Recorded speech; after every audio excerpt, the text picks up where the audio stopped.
क्या आपको पता है कि संजय कपूर की संपत्ति को लेकर एक नया बखेड़ा खड़ा हो गया है? क्या करिश्मा कपूर ने कोई नई चाल चल दी है?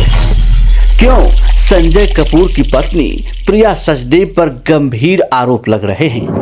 ऐसा क्या हो गया कि करिश्मा के दोनों बच्चे प्रिया सचदेव के खिलाफ हाई कोर्ट पहुंच गए? क्या दोनों बच्चों को करिश्मा ने कोर्ट जाने के लिए उकसाया क्योंकि इतने छोटे बच्चों को संपत्ति का क्या ज्ञान? क्या करिश्मा अपने तलाकशुदा पति की संपत्ति को हासिल करने के लिए नई साजिश रच रही है? क्या इसलिए करिश्मा अपने बच्चों को संजय की पत्नी प्रिया सचदेव के खिलाफ उकसा रही हैं? ऐसे कई सनसनीखेज बातें हैं जो आपको हैरान कर देगी, जिस पर से हम इस वीडियो में पर्दा उठाने वाले हैं। सब कुछ बताएंगे आपको, और वह भी सही, क्योंकि इस चैनल पर ऑथेंटिक जानकारी और डेटा के आधार पर बातें की जाती है, हवा में नहीं। और हाँ, अंत में एक बड़ा खुलासा भी होने वाला है, तो इस वीडियो में अंत तक बने रहिए। सबसे पहली बात यह है कि करिश्मा कपूर के दोनों बच्चों कियान और समायरा ने दिल्ली हाई कोर्ट का दरवाजा खटखटाते हुए अपने पिता की 30,000 करोड़ रुपए की संपत्ति में हिस्सा मांगा है। दूसरी बात, करिश्मा के दोनों बच्चों ने सौतेली मां प्रिया कपूर पर संपत्ति में हेरफेर करने और फर्जी वसीयत तैयार करने के भी गंभीर आरोप लगाए हैं। और तीसरी बात यह है कि केस दाखिल होने के बाद इस मामले में दिल्ली हाई कोर्ट में 10 सितंबर यानी बुधवार को सुनवाई की गई।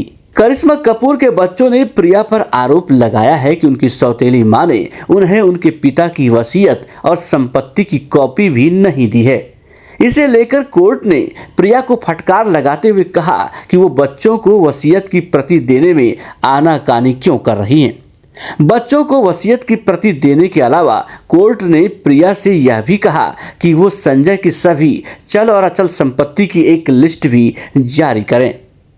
दूसरी ओर प्रिया सचदेव की ओर से वरिष्ठ वकील राजीव नैयर ने दावा किया है कि मुकदमा दायर होने से 6 दिन पहले ही प्रिया की तरफ से दोनों बच्चों कियान और समायरा को 1900 करोड़ रुपए की संपत्ति दी जा चुकी है।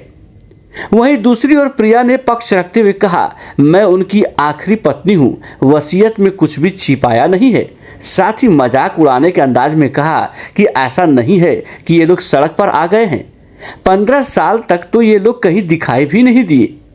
वहीं दूसरी ओर इस मामले में करिश्मा के बच्चों की तरफ से पेश हुए वकील महेश जेठमलानी ने कहा कि जो वसीयत थी वो रजिस्टर्ड नहीं है। अब इस मामले में अगली सुनवाई 9 अक्टूबर को की जाएगी। अब उस खुलासे का जिक्र जिसका हमने ऊपर में किया था, तो वो खुलासा CNN TV 18 की रिपोर्ट के हवाले से है। इसके अनुसार कुछ व्हाट्सएप चैट और रिकॉर्ड के आधार पर संजय कपूर और करिश्मा के बीच सक्रिय रूप से बातचीत की जानकारी सामने आई है। ऐसे में यह पता चलता है कि उनका रिश्ता तलाक के बाद भी काफी घनिष्ठ बना हुआ था। इसके अलावा नए सबूतों से पता चलता है कि संजय कपूर करिश्मा और उनके बच्चों को पुर्तगाली नागरिकता हासिल करने में मदद कर रहे थे। ऊपर की बातों से यह खुलासा हो रहा है कि संजय और करिश्मा के रिश्ते अच्छे थे, तो ऐसे में संजय की वसीयत पर भी अब सवाल उठने लगे हैं, क्योंकि जिस तरह से प्रिया सचदेव ने वसीयत को सार्वजनिक नहीं किया और करिश्मा और उनके बच्चों से छिपाए गए, उससे तो यह सवाल उठ रहे हैं। यह सवाल कोर्ट ने भी उठाए हैं। दूसरी तरफ एक और अहम बात वो यह है कि संजय कपूर की मां रानी कपूर भी प्रिया पर संपत्ति हड़पने की साजिश रचने के आरोप लगा चुकी हैं। संजय कपूर के 30,000 करोड़ के बिजनेस साम्राज्य को लेकर जिस तरह से बातें सामने आ रही हैं, उससे तो यही लगता है कि कहीं न कहीं गड़बड़ जरूर है। लेकिन क्या है, वो तो पुख्ता जांच के बाद ही सामने आ पाएगी। डियर फ्रेंड, आप लोगों को क्या लगता है? खुलकर कमेंट करें।